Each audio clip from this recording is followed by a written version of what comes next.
तो ओमनिशिएंट ट्रेडर के इस एपिसोड की शुरुआत में हम देखते हैं डोक्सा जाता है मिनजीवन के पास, जो बाल बाल निर्वाणा के कंट्रोल से बाहर तो आई थी, बट उसकी हालात अब बहुत ही खराब हो चुकी थी। और डोक्सा आकर उससे पूछता है कि क्या मिनजीवन को पता था कि जंग हेवन इस वक्त कहाँ पर है, बट वो उसकी बात का कोई भी जवाब नहीं देती। जो देखता डोक्सा जान जाता है कि इसे होश में आने में अभी भी थोड़ा टाइम लगेगा, इसलिए फिर वो यो जंग को उसकी रक्षा करने के लिए कहता है। जिस अजीब बात का मतलब 2 मिनट बाद साफ हो जाता है, क्योंकि डोक्सा यहाँ पर एक कोने में आकर बैठता अपने कॉन्शियसनेस से फोकस करने लगता है और धीरे धीरे कर नींद में जाने लगता है। और क्योंकि डोक्सा ने ये चीज अभी कुछ टाइम की थी, तो अब उसे धीरे धीरे कर इसकी आदत बढ़ रही थी। और यहाँ पर फिर वो किसी व्यक्ति की आवाज ढूंढने की कोशिश करता है, वो आवाज जो उससे तलाश रही हो, क्योंकि अगर उसके बारे में कोई सोचेगा तभी तो वो उसके पॉइंट ऑफ व्यू से देख पाएगा। पर डोक्सा महसूस करता है कि उसके बारे में नहीं सोच रही थी, जिससे परेशान हुआ वो कहता है, मैंने उसे कहा भी था सबसे पहले मेरे बारे में सोचने के लिए, अगर हम कभी भी अलग होते हैं तो कहीं सच में कोई ज्यादा बुरा हादसा तो नहीं हो गया। कि तभी डोक्सा को एक आवाज लगातार सुनाई देने लगती है, जो बार बार जो उसके नाम को रिपीट की जा रही थी, डोक्सा डोक्सा डोक्सा डोक्सा।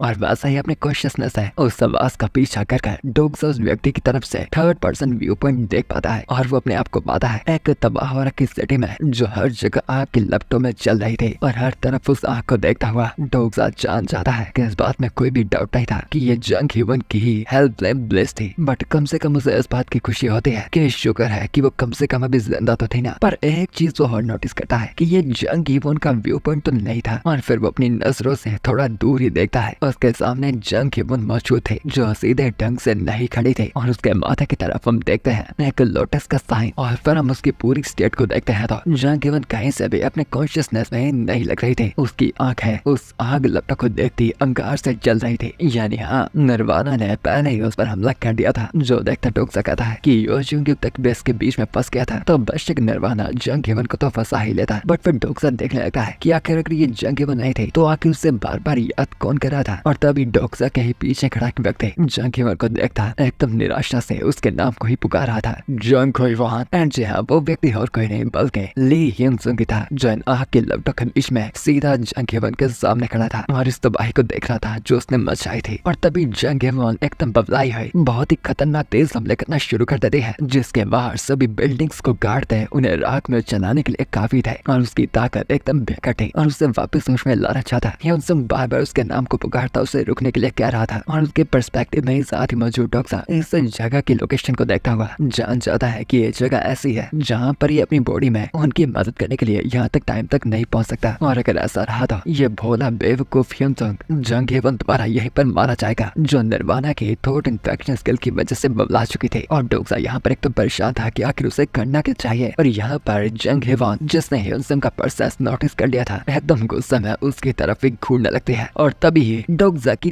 जाग खुलती है और उसका चेहरा एकदम धड़ से बढ़ता उठता है, क्योंकि यो जंग ने सीधा उसके पेट में एक जोर का मुक्का दे मारा था। और चिड़ा यो जंग उससे पूछता है कि आखिर डोक्सा कितनी देर तक सोना चाहता था, जिसपे यहाँ डोक्सा अपने शरीर को पूरा संभालने की कोशिश करता है, मन में गुस्से से सोचता हुआ, यह हरामखोर ने अभी अभी मुझे मार कर जगाया, एक मिनट, मुझे मार कर जगाया, हाँ यही तो था। और ऐसा एक्सप्रेशन डोक्सा के लिए से बना था क्योंकि उसे उन दोनों को बचाने के लिए एक तरीका सोच चुका था। और फिर वो यो जंग को देखता कहता है, यो जंग मुझे इस बार बहुत ही ज्यादा जोर से मारो, नहीं इतना काफी नहीं होगा, मुझे अभी के अभी जान से मार डालो। और खैर यो जंग आगे क्या करता है बाद में जानते हैं। और फिर हम जानते हैं थोड़ी सी ली ह्यूनसुंग की कहानी को। सभी की जिंदगी में लोगों के पास कुछ शब्द होते हैं जो होमवर्क कंसिडर किए जाते हैं, और ली ह्यूनसुंग के पास भी कुछ ऐसा था। एग्जाम्पल के लिए जब वो कॉलेज स्टूडेंट बना ही था, वो शब्द जो उसने सबसे ज्यादा सुने थे अपने लिबरल आर्ट्स लेक्चर में बहुत ही टीचर द्वारा किए गए, सभी का सब एक बात अच्छे से याद रखना, तुम्हें क्रिएटिव बनना सीखना होगा और कभी बक्से के बाहर भी सोचकर मुश्किल का हल निकालना होगा और उस चीज की तलाश करनी होगी जो तुम असल में अपनी जिंदगी में करना चाहते हो। जो लेक्चर की बातें सुनता ह्यूनसुंग भी सोचता था कि आखिर ऐसा वो कैसे करेगा। और फिर एक एग्जीक्यूटिव ने उसे सलाह दी थी कि ह्यूनसुंग मिलिट्री के लिए एकदम नेचुरल था, और अगर उस पल वो उसकी ना सुनता तो आखिर उसकी जिंदगी कैसे होती किसे पता। ह्यूनसुंग जिसके लिए सोसाइटी डिफिकल्ट और लोग कंफ्यूजिंग थे, आर्मी उसके लिए एक कंफर्टेबल जगह थी। और उसके आर्मी में कामयाब होने के बाद एग्जीक्यूटिव ने कंग्रेचुलेट करते उसे कहा, लेफ्टिनेंट ली, अगर तुम मुश्किल सिचुएशन में कभी भी कंफ्यूज होता हो तो बस वो करो जो मैनुअल में लिखा गया है, कम से कम इस तरह लोग तुम्हें जिम्मेदार तो नहीं ठहराएंगे। और आज जिस सिचुएशन में इस प्रेजेंट के मौके में फंस रखा था, उसे निकलने के लिए था उसके पास कोई मैनुअल तक भी मौजूद नहीं थे, क्योंकि जंग ह्यूमन सीधा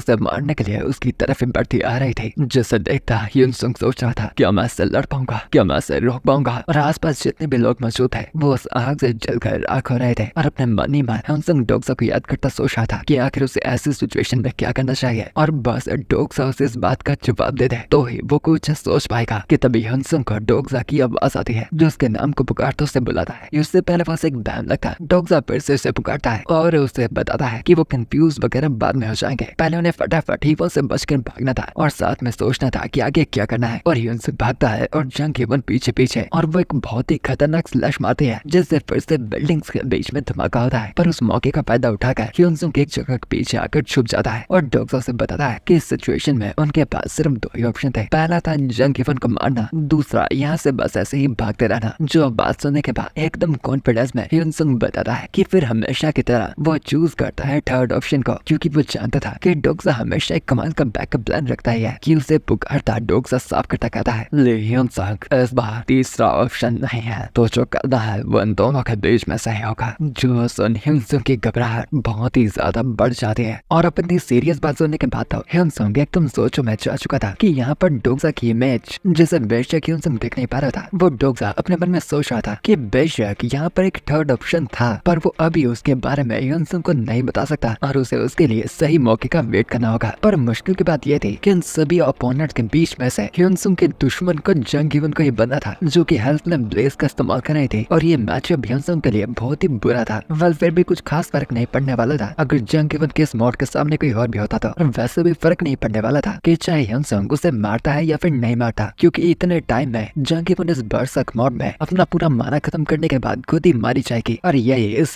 गंदे निर्वाणा का सिनेरियो था। और तभी साइड से ह्यूनसुंग चिल्लाता कहता है आखिर आप हमेशा से कैसे हो, मुझे जंग ह्यून को मारने के लिए कह रहे हो, क्या तुम मुझे यहाँ पर सिर्फ ये एडवाइस देने के लिए आए थे। और उसे देखता डोक्सा भी कहता है कि जंग ह्यून द जज ऑफ इविल काफी ताकतवर है। और डोक्सा को इस बात का पहले तो अंदाजा नहीं था जब उसकी साथी थी, पर अब उसके दुश्मन बनने के बाद ये बात साफ जाहिर हो रही थी। अगर वो आवर ऑफ जजमेंट का इस्तेमाल नहीं भी करती, वो एक पोसेसर थी डेमन स्लेइंग की और उसके पास साथ में हेल्पलाइन ब्लेज थे, यानी ये बात तो पक्की थी। जितने भी साथी डोक्सा ने अभी तक इकट्ठे किए थे, जंग ह्यून एक्चुअली में सबसे ताकतवर थी। इवन तो कहानी के मुताबिक उसका जिंदा होना बनता भी नहीं था और उसकी फ्लेम उनकी तरफ आ ही रही थी कि ह्यूनसुंग डोक्सा की बात मानकर वहाँ से भागने की कोशिश तो करता है, बट उसका शरीर उसे ये करने से रोक रहा था और वो वापस से मुड़कर उस आ रही हेल्पलाइन ब्लेज के सामने खड़ा हो जाता है और बताता है कि वो इस सोल्यूशन को एक्सेप्ट नहीं करेगा, इसीलिए अपनी स्किल का इस्तेमाल कर वो अपने हाथों को स्टील में बदल लेता है और उस आ रहे खतरनाक हेल्पलाइन ब्लेज को डिफ्लेक्ट करने की कोशिश करता है और साथ ही चिल्लाता हुआ जंग ह्यून को जागने को कहता है। पीछे मौजूद डोक्सा ह्यूनसुंग को बता रहा था ली ह्यूनसुंग ऐसा मत करो, अगर तुम यहाँ से भागते हो तो कम से कम तुम दोनों में से एक जिंदा बचेगा, अगर तुम यहाँ से भागते भी हो तो तुम्हें जिम्मेदार कोई भी नहीं ठहराएगा। जिस पे चिल्लाता ह्यूनसुंग कहता है कि नहीं, वो ऐसा काम बिल्कुल नहीं कर सकता। और ह्यूनसुंग के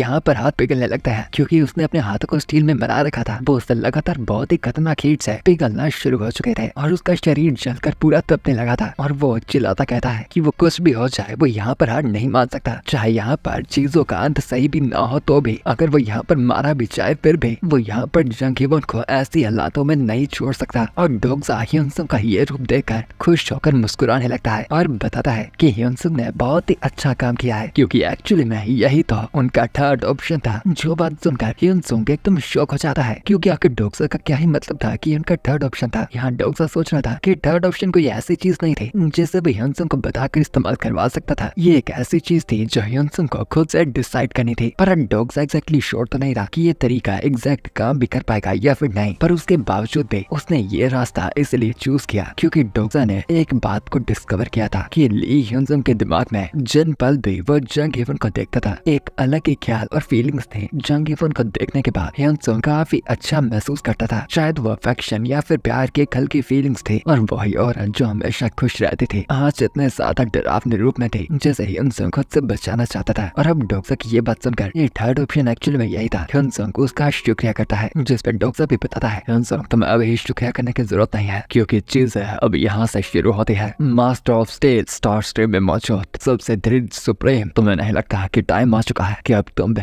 इस चीज का जवाब दो। और डोक्सा की इन बातों को वो कॉन्स्टलेशन भी साफ साफ सुन रहा था और डोक्सा कहता है कि मास्टर ऑफ स्टील को अपने इनकार्नेशन को एक चांस देना चाहिए और वो उसे बताता है मैं जानता हूँ कि तुम्हें इस बात का डर होगा कि उसे प्लॉसिबिलिटी को सहना पड़ेगा, पर आखिर तुम कब तक अपने आसपास के नेबुला से बच कर रहोगे? क्या तुम सिर्फ दिन में सपने देखने वाले हो सिनेरियो के अंत तक। और मास्टर ऑफ स्टील एक्चुअली में ह्यूनसुंग की हिम्मत की दाद देता था, बट फिर भी वो डोक्सा को बताता है कि उन चीजों का टाइम अभी नहीं आया था और उसे लगता था कि उसका इनकारनेशन ली ह्यूनसुंग अब के टाइम में उसके फेबल को नहीं संभाल पाएगा। जिस पे डोक्सा उसे बताता है कि चिंता की कोई बात नहीं थी क्योंकि उसका बोझ ह्यूनसुंग के साथ साथ वो भी संभालेगा। ये बात सुनने के बाद मास्टर ऑफ स्टील थोड़ा सोचता है और अपने सर को झुका देता है और कैरेक्टर ली ह्यूनसुंग तैयार होने लगता है अपने एट्रीब्यूट के एवोल्यूशन के लिए। और एक फेबल की जरूरत थी इस एट्रीब्यूट में इवॉल्व होने के लिए जो काम कॉन्स्टलेशन मास्टर ऑफ स्टील कर रहा था। तभी सराउंडिंग का एरिया एकदम चमकने लगता है और नोटिफिकेशन आता है कि फेबल प्रूफ ऑफ स्टील शुरू हो चुका था। और तभी यहाँ पर ह्यूनसुंग का शरीर एकदम ही स्टील में तब्दील होने लगता है और जहाँ जहाँ से उसके हाथ पिघल गए थे वो स्टील वहाँ तक फैलकर उसे भी कवर करने लगती है। और अंततः नोटिफिकेशन आता है कि द कैरेक्टर ली ह्यूनसुंग ने अपना स्टिग्मा स्टील ट्रांसफॉर्मेशन को शुरू कर दिया था। और यहाँ पर ह्यूनसुंग का चेहरा हम देख पाते हैं कि वो कितना ज्यादा बैडस लग रहा था और थोड़ी थोड़ी आयरन मैन की याद दिला रहा था। और एक्चुअली में नॉवल में यू जियांग ने ये सवाल यो जंगयुक से भी पूछा था कि आखिर ली ह्यूनसुंग को एम्पायर ऑफ स्टील स्वॉर्ड क्यों कहा जाता था जबकि वो कोई तलवार का इस्तेमाल नहीं करता था। जिसपे यो जंगयुक ने रिप्लाई देते बताया था कि ली ह्यूनसुंग को तलवार की जरूरत नहीं है क्योंकि वो इंसान अपने आप में ही एक तलवार है और यही उसका स्टील ट्रांसफॉर्मेशन रूप कहलाया जाता था। भले ही चाहे इस वक्त उसका सिर्फ फर्स्ट स्टेज एक्टिवेट हुआ था, ये कोई आम ताकत बिल्कुल नहीं थी। और अब एकदम स्टील में बदलने के बाद हैरानता ह्यूनसुंग भी कहता है कि वो बिल्कुल जिंदा था, पर उसे नोटिफिकेशन आता है कि ये स्टील ट्रांसफॉर्मेशन अभी तक पूरी तरह कम्प्लीटेड नहीं हुआ था। और एक्चुअली में जो सभी स्पॉन्सर्स होते हैं वो अपने अपने इनकारनेशंस को कभी न कभी स्टिग्मा प्रोवाइड करते हैं। कोई स्टिग्मा गिफ्ट के तौर पर दे देते हैं, पर वहाँ उल्टे कुछ ऐसे स्टिग्मा भी होते हैं जिन्हें प्राप्त करने के लिए तुम्हें एक डिफिकल्ट कंडीशन से गुजरना होगा। और नोटिफिकेशन आ जाता है कि फर्स्ट प्रूफ ऑफ स्टील चालू हो चुका था और वहाँ लिखा था कि असली स्टील पैदा होती है 10,000 क्वेंचेस के बाद। और ये क्वेंचिंग वो मेथड होता था जब स्टील को पक्का करने के लिए उसे काफी बार जलाने के बाद ठंडा किया जाता था उसे मजबूत करने के लिए। यहाँ पर उनकी सिचुएशन जैसी थी वहाँ से ली ह्यूनसुंग भी तुक्का लगा पाता है कि उसे यहाँ पर क्या करना था। और डोक्सा भी उसे कहता है कि चाहे जो हो जाए यहाँ पर ह्यूनसुंग को जागे रहना है। और तभी जंग ये बात एक तेज आग से भरा वार उसकी तरफ करती है जो ह्यूनसुंग के ऊपर पूरी तरफ फैल जाता है और उसे हर तरफ जलाने की कोशिश करता है। और सभी कॉन्स्टलेशन इस सिनेरियो को काफी ध्यान से देख रहे थे, खासकर जज ऑफ फायर जो कि काफी घबराए थे। और यहाँ पर जंग इवन रुकते नहीं, वो अपने इस ब्लेसिंग फ्लेम को और भी गर्म और खतरनाक कर अपने हमलों को और भी ताकतवर करती है। यहाँ पर आग का स्टैंडर्ड बहुत ही ज्यादा बढ़ गया था कि स्टील से बना ह्यूनसुंग गर्मी की वजह से पूरा लाल होकर चमकने लगा था। नोटिफिकेशन आता है कि क्विंचिंग अब चालू हो चुकी थी।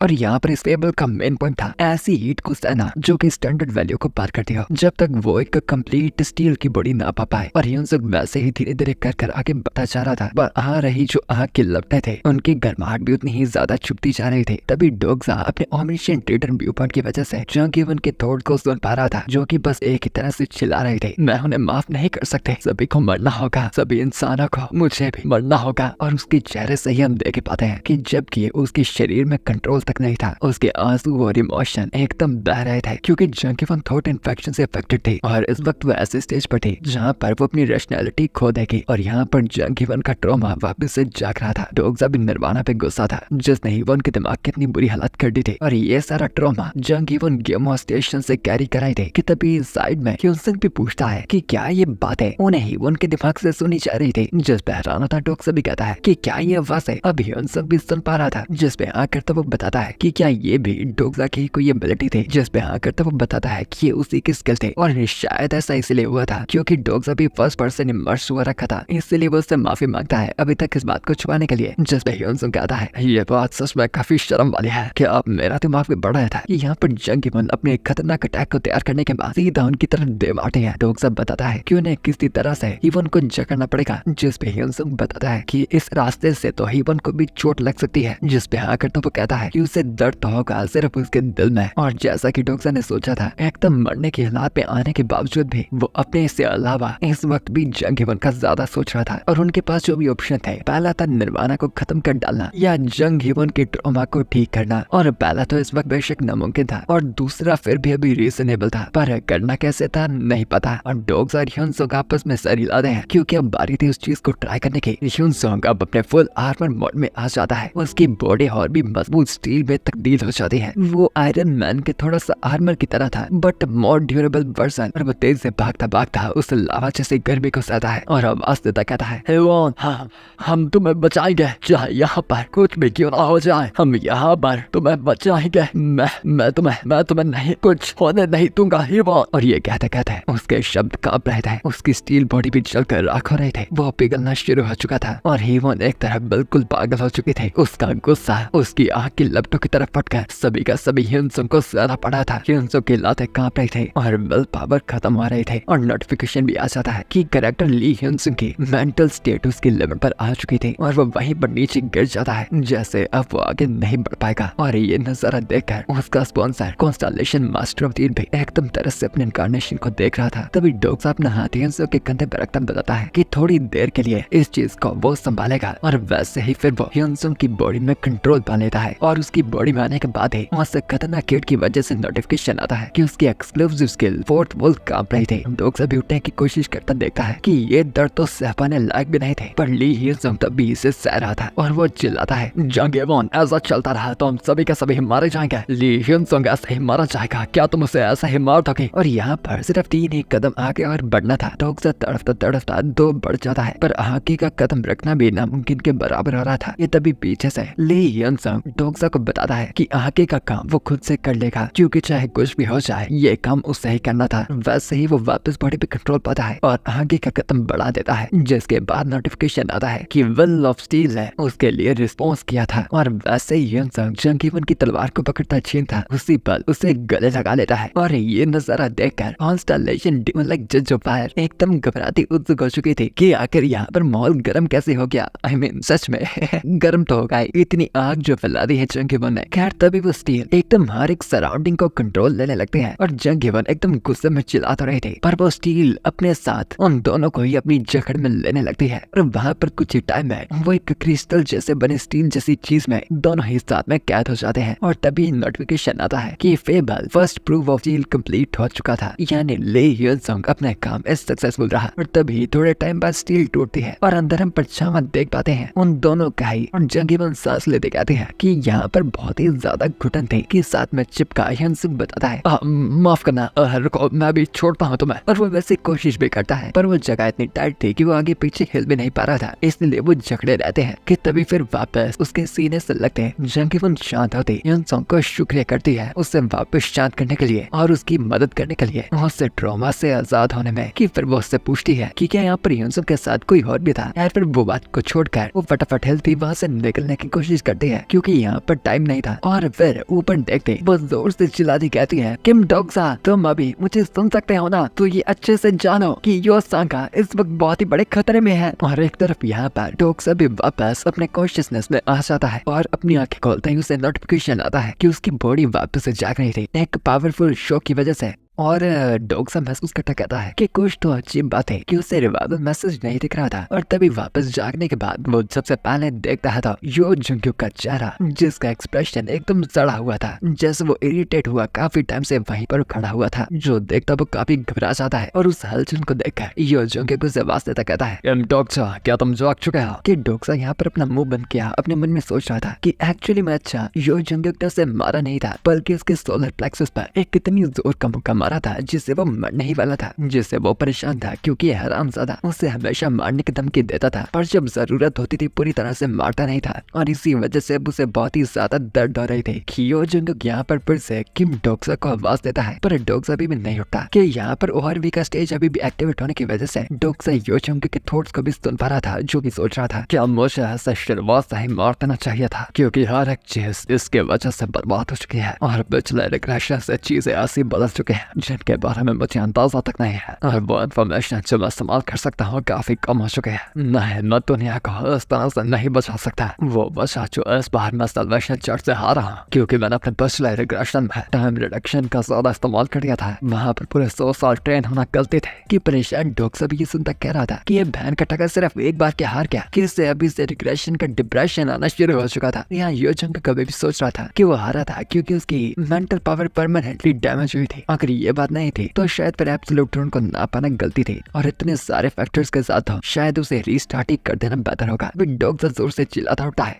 मेरा इतनी ज्यादा दर्द हो रहा है हराम का। और वैसे ही दर्द का सलाता डॉग वापस उठता है और फिर योजिंग को कहता है कि डॉग ने उसे मारने को कहा था, तो क्या उसने अपना वो काम कर लिया जो वो करना चाहता था। जिसपे फिर डॉग उसे बातें बता देता है। जो सब कुछ जानने के बाद जोंग पूछता है कि उन्हें आगे क्या करना चाहिए, जिसपे बताता है कि उसने अभी तो नहीं सोचा, पर सिचुएशन अभी काफी पॉजिटिव भी लग रही है। जिसपे फिर योजिंग कहता है क्योंकि वो योसांग तुम्हारे लिए काफी जरूरी लगते हैं, तो तुम्हारी टॉप प्रायोरिटी है उसे ढूंढना होगा। क्या उसे भी साल्वेशन चर्च का लीडर ने पकड़ा है? जिसपे हाँ करता हुआ बताता है कि होपफुल सिचुएशन तो भी यही थी कि उससे पहले योजिंग घोड़ चिड़ी बातें करता। डॉग के कंधों पर हाथ रखता उसे संभालता कहता है, योजिंग तुम जानते हो ना हम इस दुनिया को बचा सकते हैं। हाँ, अचानक ये क्या बकवास कर रहे हो? देखो मेरा मतलब है अगर मैं सही हूँ तो निर्वाणा योसांग को हाथ नहीं लगाएगा, लेकिन ऐसा सिर्फ तभी है अगर वो निर्वाणा वही है जैसे मैं चाहता हूँ। तो जो सुनता योजिंग हैरान हुआ पूछता है, एक मिनट तुम्हारा मतलब क्या है कि तुम रिग्रेसर्स के बारे में भी चाहते हो? पर डॉग इस बात को इधर उधर घुमाने की कोशिश करने ही वाला था कि तभी बीच में आ जाती है मंजेवान, जिसकी टाइमिंग देखकर डॉग भी खुश हो जाता है और एकदम हंसता हंसता उसका हाल पूछता कहता है वो तो ठीक है ना। जिस पे हाँ करती वो डॉग का शुक्रिया क्या बताती है कि वो बाल बाल साल्वेशन चर्च की फॉलोवर बनती बच गई। जिस पे फिर डॉग उसे कहता है कि उसे मंजीवन की मदद चाहिए थी उसके सभी पार्टी मेंबर्स को ढूंढने की जो कि इधर उधर बिखर चुके थे, और उससे पहले वो बाकी साल्वेशन चर्च के मेंबर से मिले और अपने दिमाग को खराब करवा ले। उन्हें उन सभी को ढूंढना होगा। वैसे मंजीवन के आदमी फैल जाते हैं और एक एक करके सभी को ढूंढ लेते हैं। लीजिए छोटा गिलिया जिसके साथ यूसिंग थे और गोंग पिल्डू जगह पर कब्जा कर बैठा, और थोड़े ही टाइम में वो सभी के सभी उस जगह पर इकट्ठा हो जाते हैं क्योंकि बाकी लोग ज्यादा दूर नहीं थे कि तभी वहाँ पर कुछ लोग आते हैं जो सुप्रीम किंग को उन्हें उसके अंडर रखने को कहते हैं, यानी योजुंग को। जिन्हें देखता योजुंग के दिमाग में फिर से वापस रिग्रेशन के थॉट चलने लगे थे, इसलिए डॉग सब फटाफट बीच में आता कहता है, ओए सुप्रीम किंग अभी अच्छा मूड बनाई है, चलो जाओ चले जाओ। जिस पे बाकी लोग बातें करने लगते हैं कि अरे ये बंदा तो अगलीस्ट किंग था, और ये सुनते ही लीज ये जोर जोर के दांत फैलाकर हंसने लगती है और गिलन दिलासा देता है कि लोग से इस दुनिया में सब कुछ नहीं होते। पर यूजिंग बताती है कि नहीं डॉग भी हैंडसम था। और यहाँ बाकी लोग डिस्कस कर रहे थे कि क्या अगलीस्ट किंग अभी भी ज्यादा स्ट्रॉन्ग नहीं था, जिस पे बाकी कहते हैं कि नहीं सारा काम पहले सुप्रीम किंग ने किया था, बस लास्ट में अगलीस्ट किंग ने डैमेज दिया था। खैर वो यहाँ पर ये बकवास बातें कर ही रहे थे कि तभी उन बिल्डिंग्स को दौड़ते हुए वहाँ पर बहुत ही बड़े बड़े वुल्फ जैसे दिखते मॉन्स्टर आ जाते हैं, जिन्हें देखता योजिंग तैयार होता कहता है कि एक रैंक 6 का लार्ज मॉन्स्टर टाइप था। जिस पे कंफ्यूज हुआ डॉग कहता है कि आखिर एक 6 रैंक का मॉन्स्टर 7 सिनेरियो में क्या कर रहा था। जिस पे मंजीवन बीच में आती बताती है कि नहीं एक्चुअली मैं 7 सिनेरियो पहले से पार हो चुका था, और डॉग्स और उसकी टोली तब आई थी जब उनके रिवॉर्ड्स कैलकुलेट हो रहे थे और मेन इवेंट पहले से ही ऑलरेडी ओवर हो चुका था, और सल्वेशन चर्च के लीडर को सबसे ज्यादा रिवॉर्ड मिला था। जिसमें लीज ये कहती है कि फिर ये मॉन्स्टर कहाँ से आया, और वैसे ही और भी बड़े बड़े मॉन्स्टर्स वहाँ पर प्रकट होना शुरू हो जाते हैं। और डॉग्स अभी उनकी तरफ देखता कहता है कि रैंक 6 और उसके ऊपर के मॉन्स्टर पैक्स में हंटिंग नहीं करते, तो आखिर उनके सामने ये चक्कर क्या था, क्योंकि उनके सामने ये मॉन्स्टर झुंड में आ रहे थे। खैर योजुंग फटाफट जाकर उन्हें काट देता है, और डॉग्स की बाकी टोली भी अपनी अपनी एबिलिटीज का इस्तेमाल कर उन्हें आसानी से हरा रही थी कि एक तरफ से यहीं और भी ज्यादा मॉन्स्टर्स का झुंड आ जाता है और हर जगह पे तबाही मचाने लगते हैं। और डॉग्स अब बाकी लोगों को रास्ता दिखा रहा था ताकि वो बच पाए, और यहाँ वो खुद से भी काफी कंफ्यूज था क्योंकि ऐसी डेवलपमेंट 3rd रिग्रेशन नहीं आई थी, ना ही चौथे ना ही 5वें रिग्रेशन में, एक्चुअली में 10th रिग्रेशन तक भी नहीं। और नोटिफिकेशन आता है कि कॉन्स्टेलेशन सिक्योरिटी ब्लॉटर डॉग्सा की डिडक्शन एबिलिटीज को देखना चाहता था, और डॉग्सा के पूरे चेहरे की तरफ एक मॉन्स्टर टूटता पड़ता है। पर वो सबसे ज्यादा कंफ्यूज हुआ, बस ये चीज सोच रहा था कि आखिर वो किस जरूरी चीज को मिस कर रहा था। कि डॉग्सा सोच ध्यान से सोच कि आखिर ये सिनेरियो कब आया था, और वैसे ही उसके एक्सक्लूसिव एट्रीब्यूट की वजह से डॉग्सा की मेमोरी इंप्रूव होना शुरू हो जाती है और हर एक तरह की पॉसिबिलिटीज उसके सामने प्रकट होने लगती हैं। और तभी पूरे सिउल डोम में एक अनाउंसमेंट होने लगती है कि सिउल डोम के इनकार्नेशन सभी के सभी इन मॉन्स्टर्स को देखकर हैरान हुए होंगे, और जैसा कि सभी ने गेस कर लिया होगा अगला सिनेरियो शुरू हो चुका था, और वो लोग उन्हें थोड़ी ब्रेक देना चाहते थे। पर शर्मनाक बात है कि ये वो नहीं कर पाएंगे। और फिर हम देखते हैं एकदम मस्त कपड़े डाला डोका भी प्रकट होता कहता है एक्चुअली में इस सिनेरियो के सुपरवाइजर्स हम डोकावीज नहीं है, बल्कि ये सिनेरियो खुद से ही चलता है। और फिर सभी की स्क्रीन में नोटिफिकेशन आ जाता है कि एक नया सिनेरियो चालू हो चुका था जिसकी क्लियर कंडीशंस थी कि उन्हें आने वाले मॉन्स्टर्स से सर्वाइव करना था, और एक चीज उन्हें नोट करनी थी कि मॉन्स्टर्स की रैंक हर एक 4 घंटे के बाद बढ़ती जाएंगी, और टाइम लिमिट अननोन थी, difficulty S rank, rewards unknown, और एक एडिशनल क्लियर कंडीशन भी थी जिसके एक एक करके 4-4 घंटे बाद हिंट मिलते जाएंगे। और फिर बटो को भी बताता है कि रैंक 6 सिर्फ शुरुआत है, अब 4 घंटे के बाद रैंक 5 के मॉन्स्टर आएंगे, फिर 4 घंटे के बाद रैंक 4 के। और ऐसा इसलिए हुआ था क्योंकि वो सभी के सभी ताकतवर बहुत ज्यादा बन गए थे। डोग्स अभी सोचता कहता है कि यहाँ पर निर्वाणा के आने के साथ साथ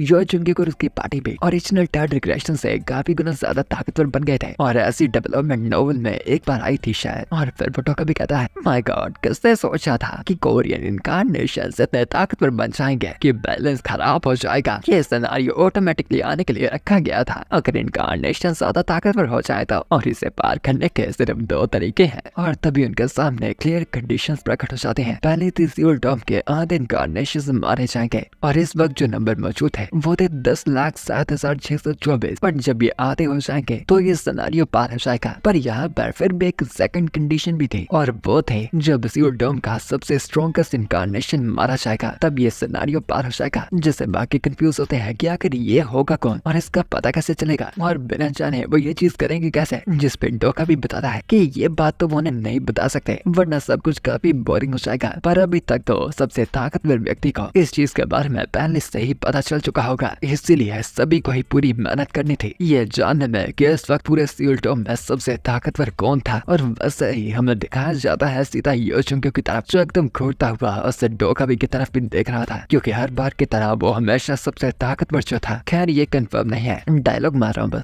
और अब सभी लोग ही कंफ्यूज हो जाते हैं कि आखिर ये स्ट्रॉन्गेस्ट इनकार्नेशन इतने सारे लोगों के बीच में से होगा कौन और आगे वो बिना जाने करेंगे क्या। जिस पे वो टोका भी बताता है कि ऐसे तो चीजें थोड़ी बोरिंग हो जाएंगी तो इसलिए वो उन सभी को एक हिंट प्रोवाइड करेगा। और तभी उनकी स्क्रीन में एक हिंट आता है कि इस वक्त सियोल डॉम में 10th नंबर में सबसे ताकतवर व्यक्ति मैरिटाइम एडमायरर ली जिये थे। जो देखते हैरान होते ली जिये चिल्लाते हैं कि क्या आखिर ऐसा कैसे हो सकता है और वो आखिर सिर्फ 10th नंबर पर कैसे हो सकते हैं से 9 लोग ताकतवर और भी यहाँ पर मौजूद है। और फिर बार करने के बाद वो डोका भी वहाँ से चला जाता है। और अब बेशक सभी लोगों की नजरें यो जुंग के ऊपर जाकर गिर रही थी और यहाँ बीच में खड़ा यो जुंग एकदम परेशान हुआ सोच रहा था हाँ, सब कुछ है मेरे लिए इधर उधर हो चुका है। ये एक ऐसा सिनेरियो बन चुका है जिसके बारे में मुझे कुछ भी नहीं पता, मैं कोई भी तरीका नहीं सोच पा रहा सब पूरी सिचुएशन को ठीक करने का। लगता है यहाँ पर मेरे पास कोई भी चॉइस नहीं है ऐसा जिंदगी में ग्रस्त होने के अलावा। और उसकी सोच पड़ा परेशान हुआ डॉग से कह रहा था अबे ये बहन का टका ही बार बार एक ही डिप्रेसिंग बात करता जाएगा। लेकिन अगर ऐसा उसने किया तो मेरा क्या होगा अगर उसने रिक्वेस्ट कर दिया तो। और फिर थोड़ी टाइम बाद पहली वेव शुरू होकर खत्म हो जाती है और पूरी टोली मॉन्स्टर से लड़ने के बाद सांस लेती है। और लीची कहती है कि उन्हें फटाफट रेस्ट कर लेनी चाहिए क्योंकि अगले ही 4 घंटों में अगली वेव शुरू हो जाएगी। और बुरी बात थी कि सिर्फ पहली वेव में 100 से 10 गुना लोग तो मारे गए थे। लोगों की फैमिली बिखरना शुरू हो चुकी थी और उनकी उम्मीदें टूटा। पर जो अभी बचाने की हालत में थे लीसी और जाकर उनकी मदद कर रहे थे कि तभी वहाँ पर डॉग्स आता है और यो जुंग को वास्तव बताता है कि उन दोनों को थोड़ी बात करने की जरूरत है। और फिर वो दोनों एक बिल्डिंग की इमारत के ऊपर चढ़ने लगते हैं और डॉग्स अपनी कैरेक्टर लिस्ट स्किल को उस पर लगाता है। और क्योंकि यो जुंग की लिस्ट लंबी थी इसलिए वो उसे समरी में सेट करता है और उसकी बाकी इतनी बड़ी इन्फॉर्मेशन के साथ वो देख पाता है कि उसका स्पॉन्सर अभी भी अननोन ही था। जो देखता डॉग्स अभी कह रहा था कि ऐसा इसीलिए था क्योंकि ओरिजिनल वेज ऑफ सर्वाइवल में भी अंत तक भी रिवील नहीं हुआ था कि आखिर यो जुंग का स्पॉन्सर कौन था। और उसे लगा था कि शायद ये चीज एपिलॉग में रिवील हो जाएगी पर बुरी किस्मत से वो उसका एपिलॉग बढ़ नहीं पाया था। पर ये स्टिल एक ऐसा कॉन्स्टलेशन था जो बाकी सभी कॉन्स्टलेशन से एकदम अलग था। एक ऐसा कॉन्स्टलेशन जिसके पास ताकत है पूरे टाइम का ही चक्कर भी संभालने की। एक ऐसा कॉन्स्टलेशन जिसने यो जुंग को कोई भी और स्टिग्मा प्रोवाइड नहीं किया था रिग्रेशन के अलावा वेज ऑफ सर्वाइवल के अंत तक भी। और आखिर किस तरह का बीइंग वो कॉन्स्टलेशन हो सकता था। और फिर यो जुंग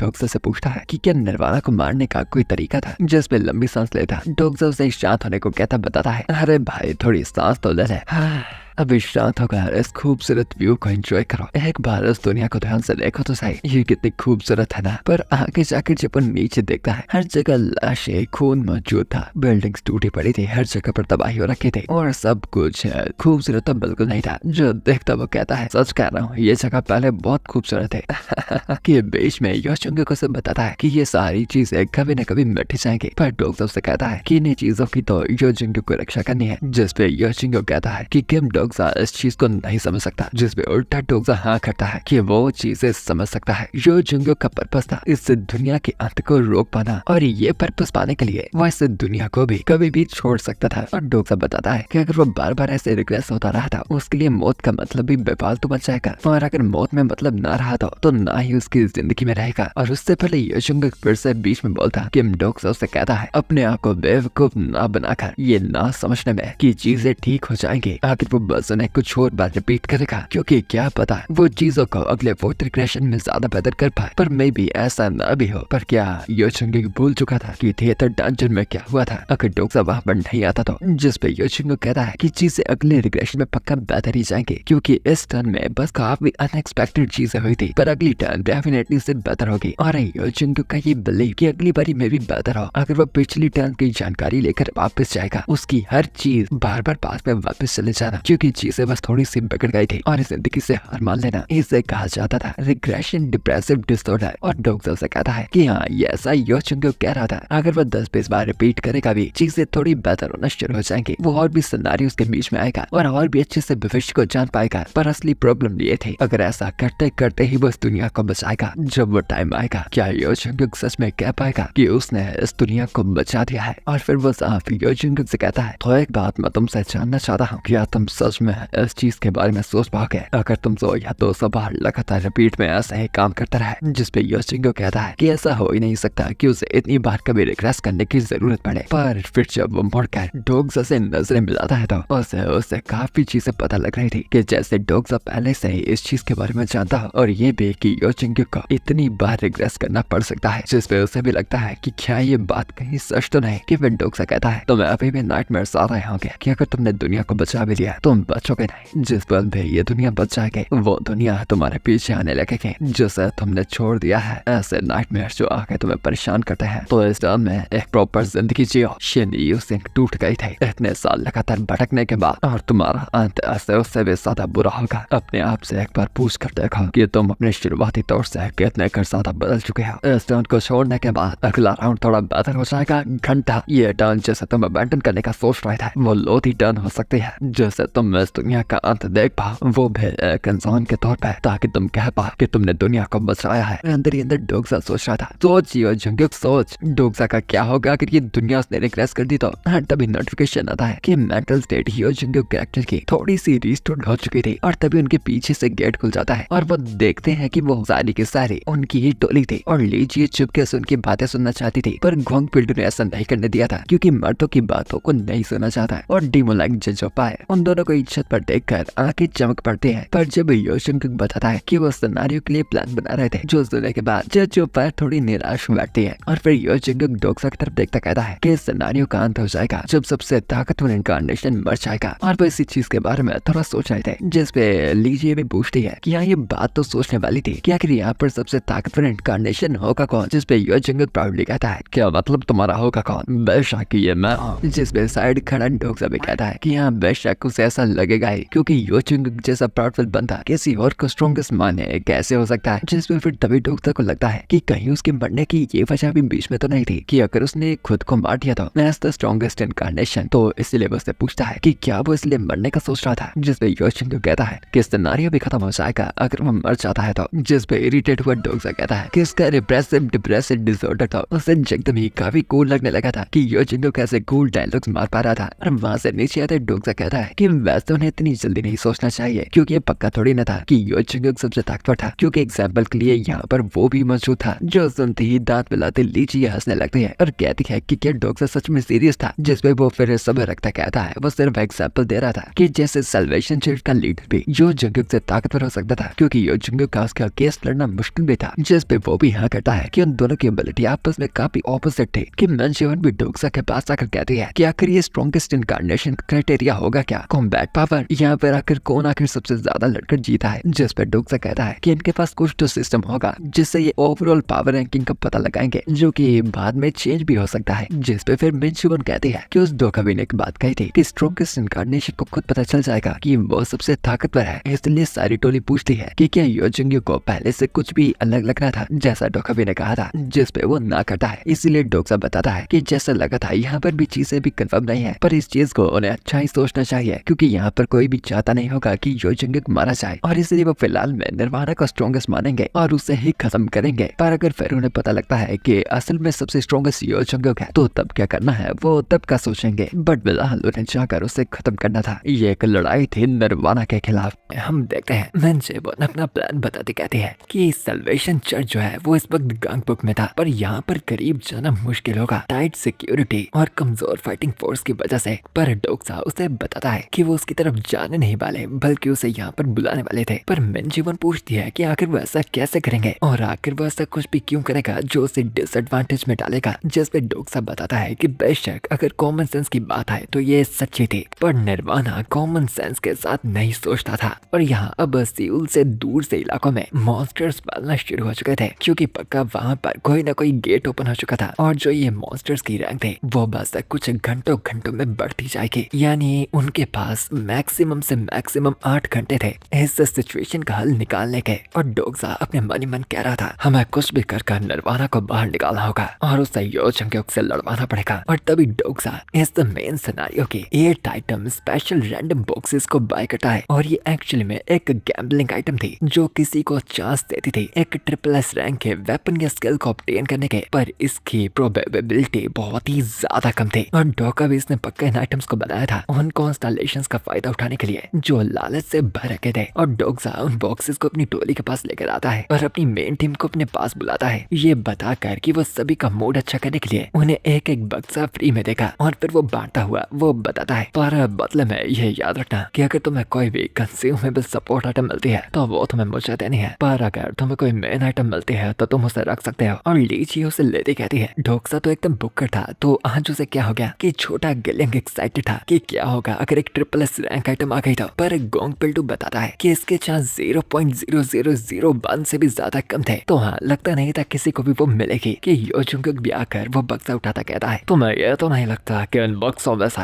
कोई एक ऐसी आइटम निकल जाएगी जिससे हम निर्वाणा को हरा सकते हैं। जिस पे डोक्सा कहता है लगता तो है। जिस पे यो जंगकुक उसकी बेइज्जती कर एक बक्सा लेकर चल पड़ता है और ली सियोल्फा भी उसके साथ चल पड़ती है। और डोक्सा अपने मन में कहता है कि आखिर यो जंगकुक ने फिर उसका बक्सा लिया ही क्यों। कि फिर शिन ह्योसेंग भी डोक्सा के पास आती है कि डोक्सा उसे 2 बक्से देता है और बताता है कि शिन ह्योसेंग उसकी इनकारनेशन थी, तो बेशक उसे 2 देने तो बनते थे। जिस पे शिन ह्योसेंग बहुत ही ज्यादा खुश हो जाती है कि उसे डोक्सा से स्पेशल गिफ्ट मिला था और ये प्रोबेबली उसका पहला एवर प्रेजेंट था। और गिलियंग भी जेलस होकर उसके पीछे भागता है और फिर डोक्सा बाकियों को कहता है अपना अपना बक्सा खोलने के लिए ताकि उनका मूड अच्छा हो पाए। और वैसे ही सभी ही वो चीज करते हैं और यो जंगकुक और ली सियोल्फा की दोनों की सेम सी आइटम्स निकलते हैं। आर्लैंड फॉरेस्ट सेंस लीजिए के निकलते हैं ठीक ठाक से बूट्स लमाओ और किसी का कुछ हॉर्न्स और किसी के कुछ पोशंस और डोक्सा का भी एक क्रिस्टल जो देखता वो कहता है जैसा कि लगा था कि उसमें से कंज्यूमेबल के अलावा कोई भी आइटम नहीं निकलने वाले। कि तभी वहाँ पर एक नोटिफिकेशन से सभी हैरान हो जाते हैं कि किसी ने हिट कर दिया था 0.0001% की एक रेयरिटी लेवल की आइटम को। यप, और वो करने वाली और कोई नहीं बल्कि शिन ह्योसेंग थी। और फिर उस आइटम को पकड़ी हुई वो डोक्सा को आवाज लगाती है और उसकी आइटम निकली थी एंशिएंट बीस्ट का फ्रूट जो कि एक SSS रैंक आइटम थी। और डोक्सा तो एकदम हैरान था कि पीछे से यो जंगकुक भी आ जाता है कि आखिर क्या अच्छा फल निकला है। और उसे देखता हुआ डोक्सा सोच रहा था कि ये SSS रैंक का एंशिएंट बीस्ट का फ्रूट था और ये रेयरेस्ट SSS रैंक की आइटम थी जिसके निकलने के चांसेस नामुमकिन के ही पास थे। इसीलिए तो एकदम शौक था कि सच में उसका इनकारनेशन आखिर कितना कर ज्यादा लकी था। और ये आइटम उसके लिए बेस्ट भी थी क्योंकि वो टेमिंग स्किल का ही तो इस्तेमाल करती थी। और डोक्सा उसे बताता है ह्योसेंग अगर तुम किसी बीस्ट को टेम नहीं कर पाओगे तो ये फ्रूट जो है वो तुम्हें इसे आसानी से टेम करने देगा। तुम्हें सच में बधाई हो और इसे भविष्य के लिए सेव कर लो जब तुम्हें इसकी जरूरत हो। और डोक्सा सोच रहा था कि शायद इस फ्रूट के साथ अब ये शिन ह्योसेंग 41st एग्रेशन वाली से भी ज्यादा स्ट्रॉन्ग हो पाएगी। पर शिन ह्योसेंग डोक्सा से पूछती है कि क्या इस फ्रूट का इस्तेमाल सिर्फ मॉन्स्टर पर ही किया जा सकता है। जिस क्वेश्चन से डोक्सा कंफ्यूज हो जाता है कि आखिर फिर ये फ्रूट को कहाँ इस्तेमाल करना चाहती है। बट हमें आइडिया लग चुका है और डोक्सा से बताता है कि हाँ शायद ये मॉन्स्टर पर ही काम करता है। पर शिन ह्योसेंग ये पूछ क्यों रही थी, जिस बात पे वो शर्माती मुंह फेर लेती है। और यहाँ ली जी है वो बूट पकड़ती आती है और बताते हैं कि उसका मूड उल्टा खराब हो गया। और फिर डोक्सा कहता है कि क्योंकि अब सभी आइटम कंज्यूमेबल थी तो उन सभी को उसे वो देनी होगी। और उन कंज्यूमेबल आइटम्स का इस्तेमाल करके वो वहाँ पर इकट्ठे कर देता है मेगाफोन डोम चैनल को। और यो जंगकुक पूछता है आखिर तुम करना क्या चाहते हो। मुझे ये मत कहना कि तुम्हें लगता है कि तुम कुछ शब्द बोलोगे और वो आ जाएगा। जिस बात पर डोक्सा मुस्कुराता कहता है कि यहाँ पर जरूरी था कि वो कहने क्या वाला था, क्योंकि शब्द ही तो वो इम्पोर्टेंस होते हैं एक कन्वर्सेशन को लीड करने के। और यहाँ दूसरी तरफ हम देखते हैं निर्वाणा की तरफ, जो अपने स्टिग्मा सक्सेशन का इस्तेमाल कर रहा था, जो कि काफी सारी प्लॉसिबिलिटी को एकदम निगल जाएगा जब इसका इस्तेमाल होता है। और इसी की वजह से अगर वह प्लॉसिबिलिटी को प्राप्त नहीं करेगा कॉन्स्टेलेशन को फेबल खिलाकर, जो उसने अपने कई रिइंकार्नेशन से प्राप्त किए थे, वो सक्सेशन का इस्तेमाल नहीं कर सकता था। और फिर काफी ही टाइम के सक्सेशन के बाद एक नोटिफिकेशन आता है कि निर्वाणा ने एक नई स्किल को प्राप्त किया था। और फिर चैन की सांस लेता वो कहता है, मैंने अपने आप को बहुत ही ज्यादा पुश कर दिया और मेरे बहुत ही सारे फेवर्स भी चले गए, पर मुझे इस पे टिकना नहीं चाहिए और ना ही मुझे भविष्य से नफरत करनी चाहिए, क्योंकि अतीत बीत चुका है और भविष्य अभी आया नहीं। और उसके बाद वो अपने बालों को सेट करता है जैसे वो आगे की तैयारी के लिए बिल्कुल रेडी था। और फिर वो अपने एक साइड के कमरे में जाने लगता है, जहाँ अंदर हम देखते हैं डोक्सा की माँ ली सुकियांग को और उसके साथ ही बिठाई गई यो सांगा को, जिसकी कंडीशन बिल्कुल भी ठीक नहीं लग रही थी। और निर्वाणा आता कहता है कि शायद अब उन्हें शुरू करना चाहिए। और ली सुकियांग पूछती है कि आखिर वो उस स्किल को कब रिलीज करेगा जो उसने यो सांगा के ऊपर इस्तेमाल की थी, जिस पे निर्वाणा बताता है कि उसके ऊपर नहीं था, बल्कि ये काम यो सांगा को खुद करना पड़ेगा। और उसके पास आकर वो बताता है कि ये लड़की बहुत ही बेवकूफ हरकत कर रही थी, उसे बस यहाँ पर कहना था कि वो भी बस प्रेजेंट में जिएगी, पर फिर भी वो ये कहने से हिचकिचा रही थी और अपनी ये हालात कर रही थी। पर ली सुकियांग बताती है कि जिंदगी काफी छोटी चीज है, तो प्रेजेंट और पास्ट की वैल्यू सभी के लिए अलग अलग हो सकती है। जिस पे निर्वाणा बताता है, बेशक जिंदगी छोटी है,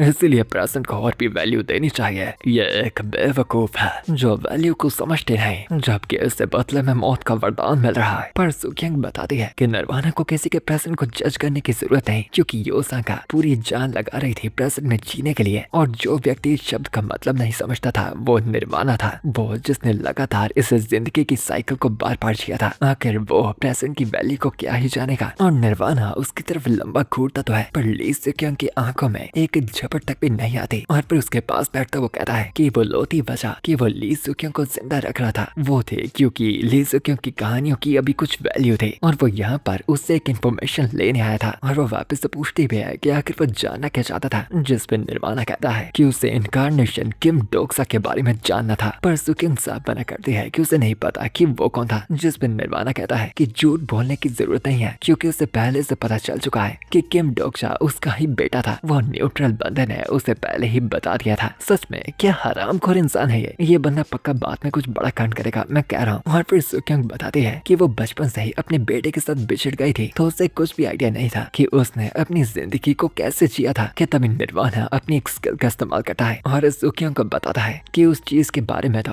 उसे खुद से पता चल ही जाएगा। और वैसे ही उस मैजिक सर्कल से निकलता आता है एक हाथ, एक बड़ा सा हाथ, जो सीधा सुकियांग के सिर पर रख जाता है। और निर्वाणा उसे अपनी यादाश्तों को खोलने के लिए कहता है, वरना वो यो सांगा को यहीं पर मार देगा। और सुकियांग कहती तो है कि ये क्या बच्चों वाला थ्रेट था, पर निर्वाणा उसे ताना मारता है कि इससे बच्चों वाले थ्रेट के चलते तो वो हर एक चीज को करने को तैयार थी, क्योंकि आखिरकार वो थी तो इंसान जो फीलिंग से भरे होते हैं। और यो सांगा की तरफ नजर घुमाते, जिसकी हालात पहले से ही काफी बुरी थी, वो अपनी यादाश्तों को खोल देती है। और तभी निर्वाणा इस्तेमाल करता है अपनी एक्सक्लूसिव स्किल ओरिजिनल प्रिंसिपल का, और हम देखते हैं उस हाथ को पूरी तरह से ली सुकियांग के साथ कनेक्ट होते हुए। और यहाँ पर एक तरफ डोक्सा ने सभी को वो मेगाफोन से पकड़ा दिए थे कि यहाँ एक तरफ डोक्सा की जानकारी उसकी माँ से जबरदस्ती खींच रहा। निर्वाणा मुस्कुराता कहता है, आखिर एक इंसान के पास फिल्टर फीचर की जानकारी कैसे आ गई, यह सच में मजेदार है। तो ये किम डोक्सा का कोर है। और अब निर्वाणा के सामने उसकी माँ की यादाश्तों से उसके हर एक पन्ने खुलने लगे थे, वो हर एक पल और वो हर एक कहानियाँ जो डोक्सा ने प्रिजन में आकर अपनी माँ को सुनाई थी, वो चीजें निर्वाणा के दिमाग में जा रही थी। और उसी के साथ साथ वो कुछ और हिडन जानकारी पाता कहता है, तुम कितनी निराश माँ हो कि तुम्हें अपने ही बेटे से झूठ बोलना पड़ा, यह सोच कर कि तुम साफ साफ अपने ही बेटे से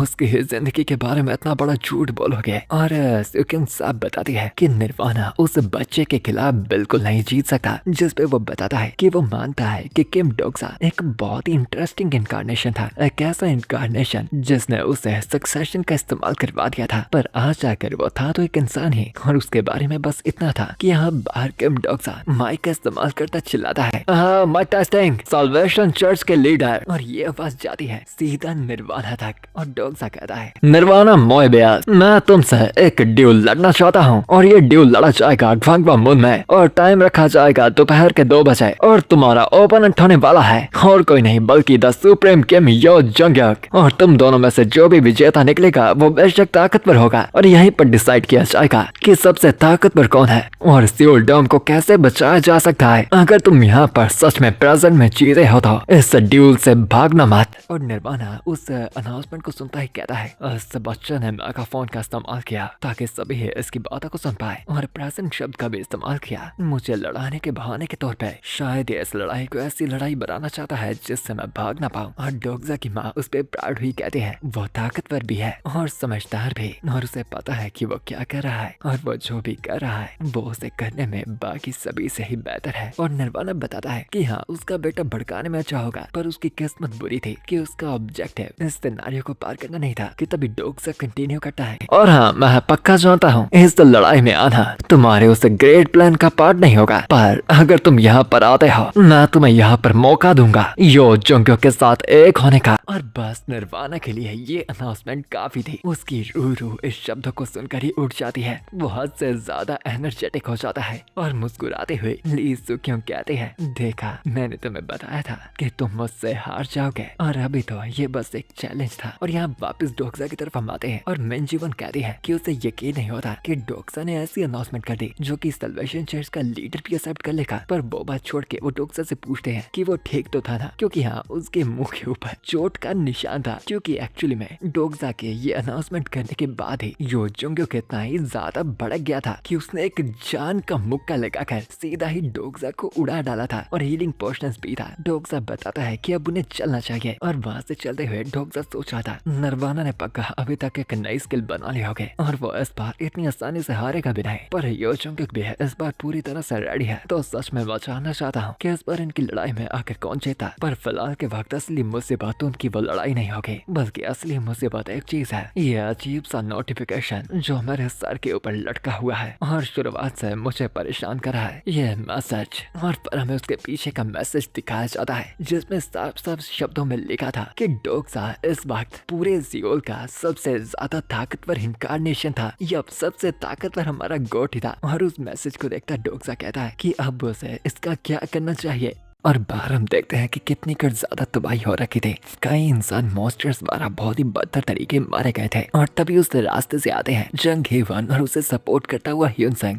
दोस्तों लगता है जोड़ी बन गई। खैर फिर जंग हेवन डोक्सा को बताते हैं कि उसने भी वो जंग का डिक्लेरेशन सुना था जो कि काफी ही फेस्टिवल था और डोक्सा से पूछता है कि क्या वो बेहतर महसूस कर रही थी जिसपे वो बताते हैं कि वो तो ठीक है पर ह्यून सेंग को थोड़ी चोट लग गई थी। पर ह्यून सेंग बता रहा था कि वो तो एकदम मस्त था जिसपे वो कहती है लगता है ह्यूनसुंग ज्यादा ही टफ एक्ट कर रहा था। और डोक्सा उन्हें देखता मुस्कुराता कहता है ह्यूनसुंग मास्टर ऑफ स्टील के फेबल को पाने से पहले अब मुझे लगता है कि ये एक फेबल के लेवल का हो भी गया है और सिर्फ एक्ट नहीं कर रहा और भविष्य में हो सकता है कि सियोल टॉम का टॉप 5 इनकार्नेशन के बीच में से आए। स्टार स्ट्रीम के अंदर एक की ताकत कमजोरी और चाहे कितना कर फिजिकल ताकतवर है वो मैटर नहीं करता। और नॉवल के 51 चैप्टर में यह सेंटेंस आया था इस दुनिया में फेबल की ताकत सबसे ज्यादा ऊपर डर्ट शेपर होती है। जो वजह मुझे सबसे ताकतवर इनकार्नेशन माना जा रहा है वो भी पक्का इन सभी फेवर्स की वजह से होगी जो मैंने अपनी जिंदगी में कलेक्ट किया है जिन्हें पाना नामुमकिन के बराबर है। कि तभी और अफर्म करने के लिए वो नोटिफिकेशन फिर से पॉपअप होता है कि डोक्सा भी यहाँ पर सबसे स्ट्रॉन्गेस्ट था जिसपे वो भी कहता है समझ गया भाई शांत हो जा। और जंगीवन बताती है कि लेवल 5 के मॉन्स्टर्स भी जल्दी आना शुरू हो जाएंगे और क्या बाकी इनकार्नेशंस ठीक ठाक रहेंगे जिसपे डोक्सा बताता है कि जो यहाँ पर आ चुके हैं वो तो ठीक रहेंगे। और तभी वहाँ पर हम काफी सारे इनकार्नेशंस को भागते हुए जाता देखते हैं जो कि चिल्ला रहे थे कि वो सल्वेशन चर्च के लीडर को खत्म कर देंगे और इस सिनेरियो को खत्म होने के लिए उसे मरना पड़ेगा। और कुछ लोग जा रहे थे सुप्रीम किंग को मारने के लिए यानी यो जंगियो को ताकि सिनेरियो एंड हो पाए क्योंकि वो दोनों ही हो सकते थे जो टॉप में हो। उनके मानने से सच तो हमें पता है। और ह्यूनसुंग कहता है कि क्या डोक्सा को पहले से पता था कि उसके कहने के बाद ये होने वाला था जिस बात पर वो बताता है कि उसे लगा तो था। और यहाँ पर काफी सारे इनकार्नेशंस तो थे और उन सभी का ध्यान यहाँ पर सिर्फ एक ही जगह पर जा सकता था। वो था किसी तरह से सिनेरियो को एंड करने का तरीका कि गोंग पिल्डू कहता है, कोरिया की तो वाट लगी पड़ी है, क्या वो सब लोग जिन्हें मेरा लैंड वापस करना था मारे गए क्या? और फिर वो डोक्सा से पूछता है कि क्या वो यो सांगा को बचाने नहीं वाला, क्योंकि उसने सुना था कि सल्वेशन चर्च ने उसे हॉस्टेज के तौर पर रख लिया था। जिसपे डोक्सा बताता है कि वो उसे बचाएगा पर अभी नहीं। और हमें पहले से पता है कि गोंग पिल्डू काइंड ऑफ यो सांगा को अपनी बेटी की तरह ही ट्रीट करने लगा था, इसीलिए वो उसकी फिक्र करता था। कि डोक्सा सोचता है निर्वाणा भी नेबुला को इतनी आसानी से टर्मिनेट नहीं कर सकता जब तक वो चाहता नहीं कि नेबुलास के बीच में जंग खड़ी हो जाए। और तभी उन सभी के सामने एक नोटिफिकेशन पॉपअप होता है जिसमें दूसरे नंबर का हिंट भी आ जाता है कि सियोल डोम में सबसे ताकतवर इनकारनेशन था इंसेक्ट बॉय ली गिलियंग, जिसे देखता गिलियंग बहुत ही ज्यादा खुश हो जाता है कि वो भी टॉप 10 के अंदर आता था। और वो जाकर फटाफट ये डोक्सा को दिखाता है जो उसके सर पर हाथ रख उसकी तारीफ करता है। और लीज ये सदमे में थी कि वो 10th नंबर पर थी, यानी वो सब बच्चे से भी कमजोर थी। कि डोक्सा सभी को शांत करता है क्योंकि ये फैक्ट की सेकंड हिंट भी अनाउंस हो चुका था। इसका मतलब था कि अब सेकंड वेव भी शुरू होने वाली थी। और हाँ, वहाँ पर पोर्टल्स खुल जाते हैं और बड़े बड़े मॉन्स्टर्स लहराते कदम रखते हैं उस पूरी जगह को तबाह करने के लिए। और यहाँ डोक्सा सभी को बताता है कि उन्हें हर एक चीज को 4 घंटों के अंदर सेटल करना है, और अगर उन्होंने इस चीज को उससे लंबा खींचा तो रैंक 4 के मॉन्स्टर्स भी आ जाएंगे। और जब ऐसा हुआ तो उनका तो काम तमाम हो जाएगा। और वो ली हियन संग और गोंग पिल्डू को यहीं पर रहने के लिए कहता है, जो कि बाकी इनकारनेशंस को लीड कर इस जगह का डिफेंस बनेंगे। कि गोंग पिल्डू भी बोलता है, क्योंकि वैसे मैं इसकी रक्षा करने वाला हूँ तो इस सिनेरियो के अंत में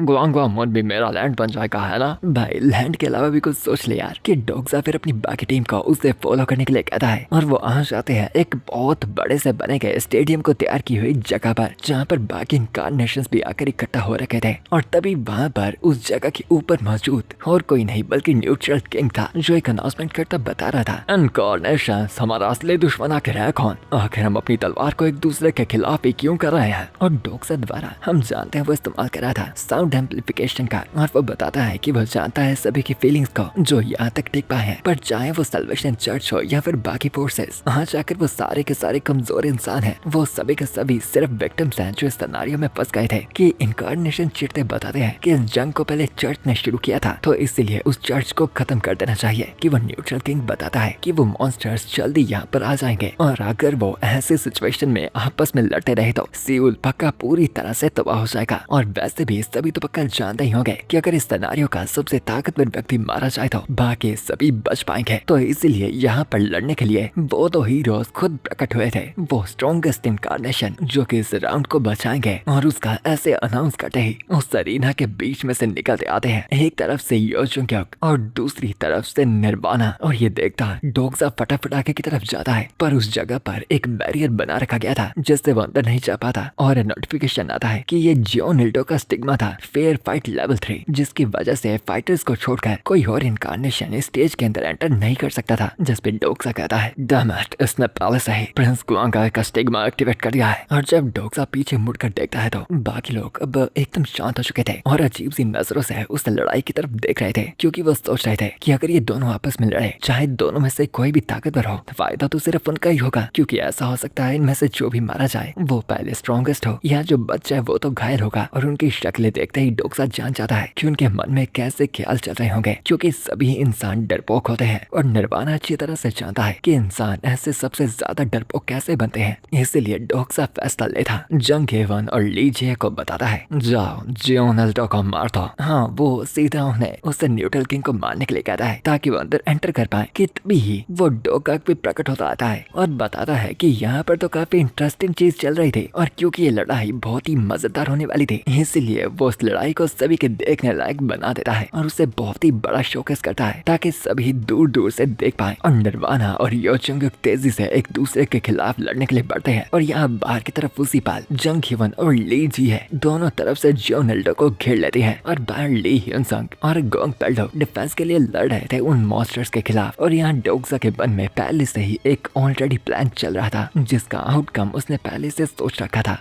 पर यहाँ पर अब बार ऑडियंस अपने अपने फेवरेट्स को चीयर्स करते चिल्लाने लगते हैं। कोई यो जंग को सपोर्ट कर रहा था या फिर कोई निर्वाणा को। और यहाँ अंदर लड़ाई की तरफ हम देखते हैं यो जंग अपनी एक एबिलिटी का इस्तेमाल करता तेज से विंड स्लैश निर्वाणा की तरफ फेंकता है, पर निर्वाणा तभी अपनी एबिलिटी का इस्तेमाल करता है और वहाँ पर वैसे ही बहुत सारे मैजिकल सर्कल से इकट्ठा हो जाते हैं। और यो जंग के स्लैशेस को रोकने के बाद वो सीधा उन्हें तेजी से बढ़ाता है सीधा यो जंग की तरफ, पर यो जंग पर से अपने उसी विंड जैसे स्लैशेस का इस्तेमाल कर आसानी से काट डालता है। और इसका इम्पैक्ट जॉन हिल्डो के बनाए गए बैरियर पर भी बन रहा था क्योंकि वो पूरी जगह ही कांप रही थी। पर थोड़े ही टाइम बाद हम देखते हैं यो जंग के हाथों से ब्लड सा बह रहा था, यानी शायद वो घायल हुआ था। और यहाँ पर ऊपर जॉन हिल्डो बचकर भागने की कोशिश करता हुआ ये बता रहा था कि लगता है कि ये लड़ाई जल्दी खत्म होने वाली है। कि यो जंग यहाँ पर फटाफट हवा में आता है और हवा में ही इस्तेमाल करता है अपनी एक कमाल की एबिलिटी का और अपने हाथ को बहुत ही बड़े साइज का कर लेता है और उसके साथ ही अपनी तलवार को भी। और उससे एक बहुत ही भयंकर डार्क एनर्जी सा और आ रहा था और वो उसकी स्किल थी जायंटिफिकेशन। और वो तेजी से अपनी उस तलवार को सीधा निर्वाणा की तरफ ही दे मारता है जो जाकर उसके ऊपर लगती है और जमीन को फाड़ डालती है और उस जगह पर सब कुछ ही तहस नहस हो जाता है। और ये हमला सच में ही बहुत ही ताकतवर और खतरनाक था कि वो बैरियर हर तरफ से कांप रहा था और इस हमले का इम्पैक्ट बाहर तक आसानी से जा रहा था। और लोग भी यो जंग की तरफ देखते कहते हैं कि ये सच में वो लड़ाई थी जो डिसाइड करेगी कि इस वक्त सिउल में सबसे ताकतवर कौन था। और इस डिस्ट्रक्शन के लेवल से वो देख भी पा रहे थे। और तभी हम देखते हैं यो जंग के उस हमले से बचने के लिए निर्वाणा ने अपनी एबिलिटी का इस्तेमाल किया था और सैकड़ों अजीब से बड़े बड़े हाथों ने आकर यो जंग के उस खतरनाक हमले को भी रोक लिया था। और उसकी इस एबिलिटी का नाम था 1000 आर्म्ड ग्वांजन। पर इस वक्त वो खुद भी पूरा जमीन में धंस रखा था और बार बार बचा था। और फिर वो उसकी तलवार को पलट कर वापस फेंकता है जिससे वहाँ पर और भी तबाही मचती है। जैसे बाहर से किम डोगसा देखता हुआ कहता है, सच में मुझे इन बेचारों के लिए बुरा लग रहा है क्योंकि आखिरकार मैं स्ट्रॉन्गेस्ट हूँ और ये बेचारे वैसे ही मेहनत में लगे हैं। कि तभी डोगसा कूद कर एक बिल्डिंग सी के ऊपर आ जाता है और वहाँ पर आवाज लगाता है हान सुयांग को। हान सुयांग, मैं जानता हूँ कि तुम यहीं पर हो, तो फालतू में चुपकर टाइम वेस्ट मत करो और बाहर आ जाओ। और तभी वहाँ पर कुछ बेसल जैसा पोर्टल सा खुलता है और उससे हान सुयांग बाहर निकलती कहती है क्या कि डोगसा को कैसे पता लगा कि वो यहीं पर थी। जिस पे डोगसा बताता है कि क्योंकि ऐसा हो ही नहीं सकता, इतनी बड़ी अनाउंसमेंट सुनने के बाद हान सुयांग यहाँ पर नहीं आएगी। और तभी नोटिफिकेशन आता है कि कॉन्स्टलेशन बेसल ब्लैक फ्लेम ड्रैगन डोगसा से गुस्सा था। जिस पे डोगसा भी सोचता है ये सच में हान सुयांग का कॉन्स्टलेशन बन गया। कि फिर हान सुयांग डोगसा से पूछती है कि लड़ाई इतनी इंटरेस्टिंग तो चल रही थी, तो फिर आखिर डोगसा ने उसे उसी पल क्यों बुलाया। कि डोगसा उसे बताता है क्या तुम यहाँ पर घूमने आई हो, हमें भी सोचना चाहिए कि हम इस सिनेरियो को पार कैसे कर सकते हैं। जिस पे हान सुयांग कहती है कि वो करने के लिए उन्हें सबसे पहले जानना होगा कि इन दोनों में से सबसे ज्यादा ताकतवर कौन था। और फिर वो डोगसा से पूछती है कि क्या डोगसा को पता था वो कौन था। जिस पे डोगसा बताता है कि नहीं, उसे नहीं पता कि इन दोनों में से ही कौन ज्यादा ताकतवर था। जिस पे हान सुयांग चैन की सांस लेती कहती है कि अगर वो हरामजादा मर गया तो ये दुनिया रिग्रेस हो जाएगी जो उनके लिए बिल्कुल भी अच्छा नहीं होगा। और फिर एकदम प्राउडली वो बताती है तो मुझे बता, वो सल्वेशन चर्च का लीडर, मुझे बस उसे मारना है ना। जिस पे डोगसा कहता है नहीं, तुम्हें ऐसा करने की जरूरत नहीं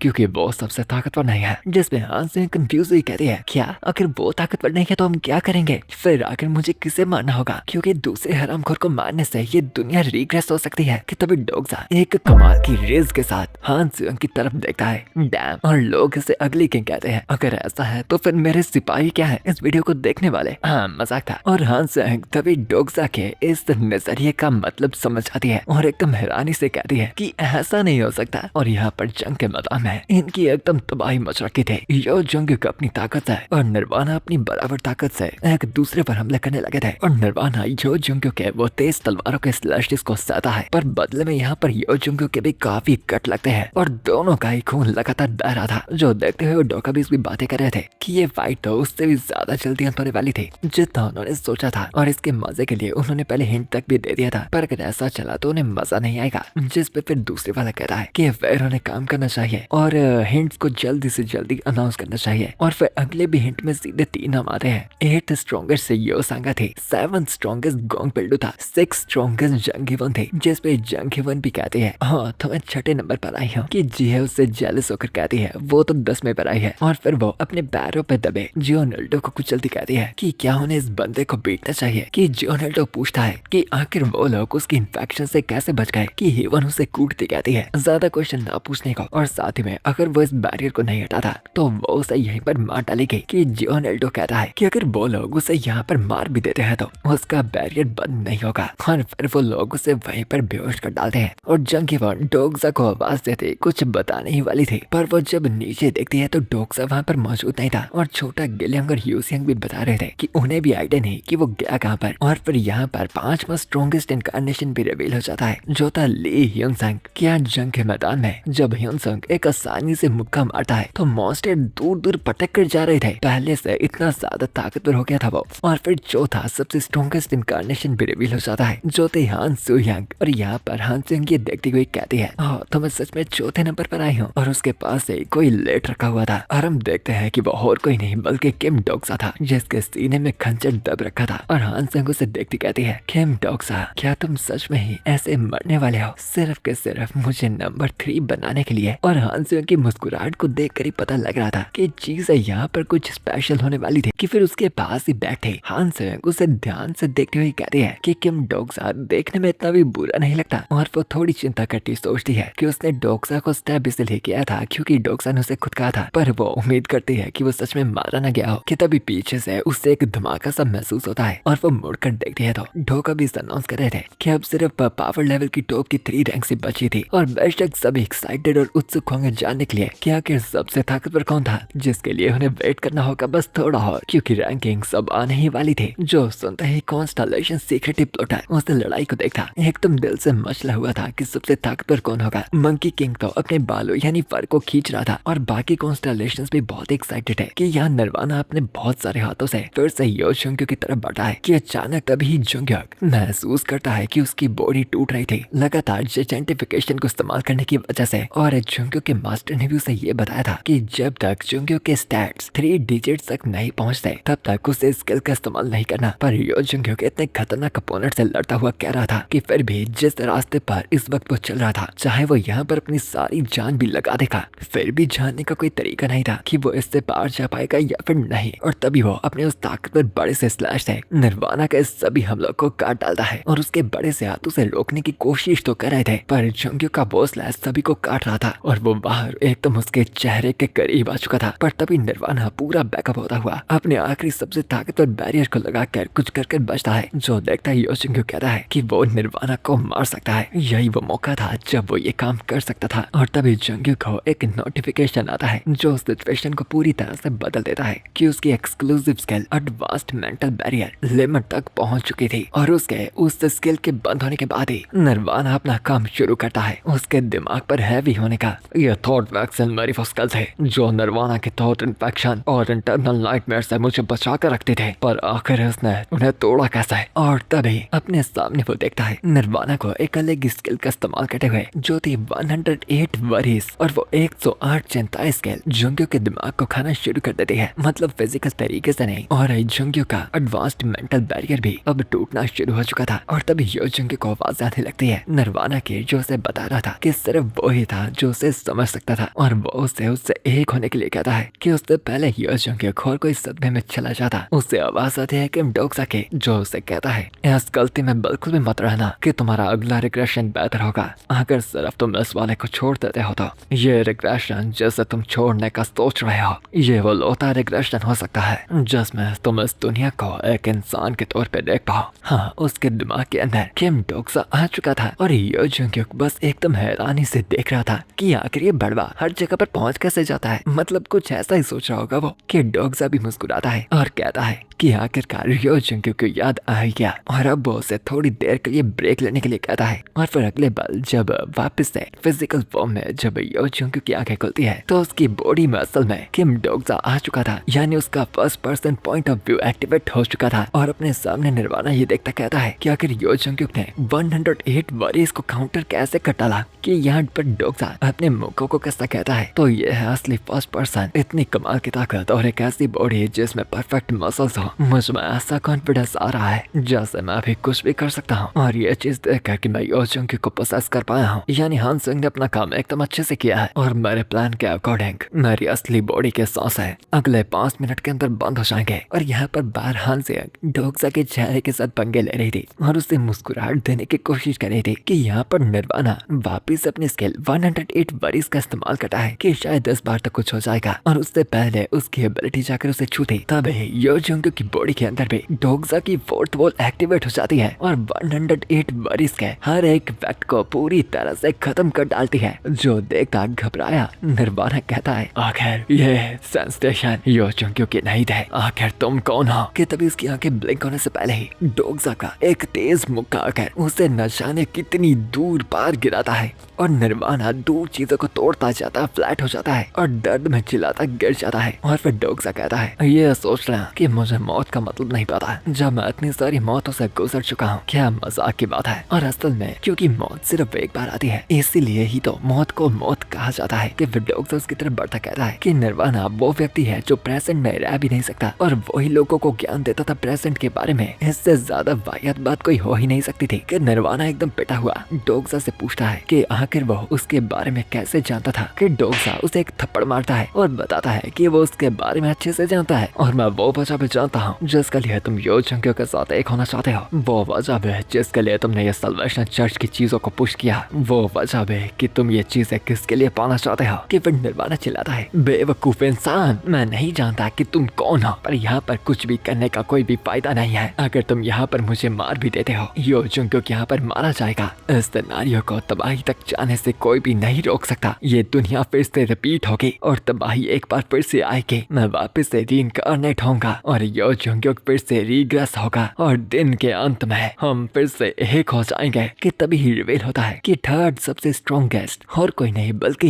यो चुंक्यो था, जिससे निर्वाणा हक्का बक्का हो जाता है कि आखिर ऐसा कैसे हो सकता है, आखिर यो चुंक्यो थर्ड नंबर पर कैसे हो सकता है। कि यहाँ पर डोग्जा कहता है कि यो चुंक्यो अगले रिग्रेशन में बिल्कुल नहीं जाने वाला, चाहे यहाँ पर कुछ भी हो जाए वो जिंदा रहेगा, पर यहाँ पर निर्वाणा मारा जाएगा वरना फिर उसे खुद मरना पड़ेगा। कि निर्वाणा उससे अपना हाथ हटाता कहता है, पागल मत बनो, मैं सबसे ताकतवर इनकार्नेशन हूँ, मैं निर्वाणा मोइबियस हूँ, तुम्हारे जैसा एक लोली मोटा कभी भी। और तभी एक और अनाउंसमेंट होती है जो देखकर पूरे सिउल डोम के लोग ही शौक हो जाते हैं कि दूसरे नंबर पर सबसे ताकतवर निर्वाणा था। और अगर ये बात थी तो आखिर पर नंबर 1 पर कौन था? वो सभी लोग यही सोच रहे थे और निर्वाणा खुद ही इस नोटिफिकेशन से हैरान था और बात को ना मानता डिल्यूशनल हुआ। वो कहता है, ऐसा नहीं हो सकता, ऐसा बिल्कुल नहीं हो सकता। कि डोग्जा से पूछता है, निर्वाणा तुम प्रेजेंट में जीना चाहते थे और यही वो मौका है कि मैं तुम्हें यहाँ पर सिखाऊंगा कि मौत क्या होती है।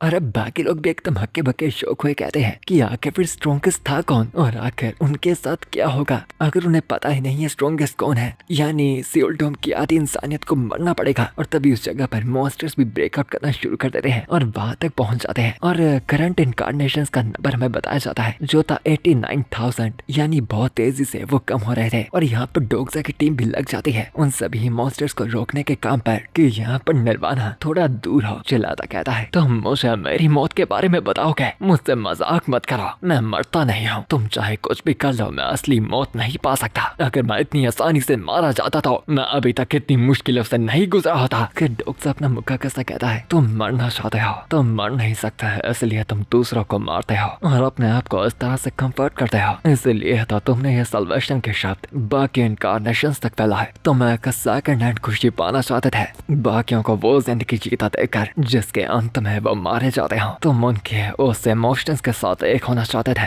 जो वो मरने के वक्त और बाद में महसूस करते हैं। और नोटिफिकेशन आता है कि डोग्जा की इस कैरेक्टर की अंडरस्टैंडिंग काफी बढ़ गई थी। कि निर्वाणा से कहता है कि यो चुंक्यो भी कुछ बेहतर नहीं था। कि डोग्जा उसकी बॉडी में कहता है, क्या यही वो वजह थे जिसके लिए तुम यो चुंक्यो के साथ एक होना चाहते थे? तुम्हें यकीन था कि यो चुंक्यो के साथ जुड़ने के बाद तुम अपने एक्सिस्टेंस को मिटा सकते हो। मैंने सही कहा ना, रीइंकार्नेशन एक स्टिग्मा है जो एक हाईएस्ट लेवल के कॉन्स्टलेशन का है और उसे मिटाने के लिए तुम्हें एक ऐसी अथॉरिटी चाहिए जो सभी हायर कॉन्स्टलेशन के लेवल के हो। जैसे निर्वाणा भी इम्प्रेस हो कहता है कि सच में आखिर वो इतनी हद तक चीजों को कैसे जान सकता है। और फिर कॉर्नर में वो कहता है बस उसे चुपचाप मारने के लिए, क्योंकि उसे मौत से डर नहीं लगता। पर एक बात उसे याद रखनी थी कि वो वापस से पैदा होगा बार बार बार बार, और फिर वो उसके दोस्तों को मारने के लिए आएगा और उन्हें सबसे वाहियात और खतरनाक दर्द महसूस करवाएगा जैसा कि उसने उसकी माँ को करवाई। और ये बात उसने इसलिए कही थी क्योंकि क्योंकि उससे शायद आइडिया लग गया था कि योजुंग की बॉडी में किम डोक्सा था। और ये बात सुनकर ही डोक्सा कहता है तो मेरी माँ से मिले। और उसके बाद ही डोक्सा के एक्सक्लूसिव फोर्थ पॉल कांपना शुरू हो गए थे कि निर्वाणा आगे अपने शब्दों को रिपीट करता है। हाँ, वो काफी अच्छी माँ थी, उसे अपनी मर्जी पर नचाना काफी अच्छा था। जैसा कि तुम जानते हो कि मुझे प्योर माइंड को खराब करना काफी अच्छा लगता है। और इसके बाद है अपनी माँ के बारे में सोचकर ही डोक्सा की दिमाग की स्टेट एकदम हिलने लगती है और फोर्थ वॉल लगातार कांपना शुरू हो गए थे, जो देखने के बाद निर्वाणा एकदम हंसने लगता है और खुशी से चिल्लाता है कि उसने उसे अपने जाल में फंसा दिया। और तभी इस मौके का फायदा उठाकर वो 108 वरिस का इस्तेमाल कर देता है और उसे बेवकूफ बनाने के लिए कहता है कि वो अभी भी डोक्सा की माँ को देख सकता है, जिसने उससे भीख मांगी थी उसे जिंदा छोड़ने के लिए। और अंदर ही अंदर डोक्सा सोच रहा था, मैं जानता हूँ मेरी माँ कभी भी अपनी जान की भीख नहीं मांगेगी। पर फोर्थ वॉल इतनी ज्यादा शेक हो रही थी कि उसके बाद उसका कॉन्शियसनेस कहीं और ही चला जाता है। और यहाँ पर योजुंग की कॉन्शियसनेस की तरफ हम देखते हैं, उसे अजीब सी आवाजें आ रही थी इस दुनिया को बचाने की, उसके सैक्रिफाइसेस की और काफी अजीब और अलग अलग सी। और योजुंग को देखता हुआ निर्वाणा अपने हाथ फैलाता कहता है, योजुंग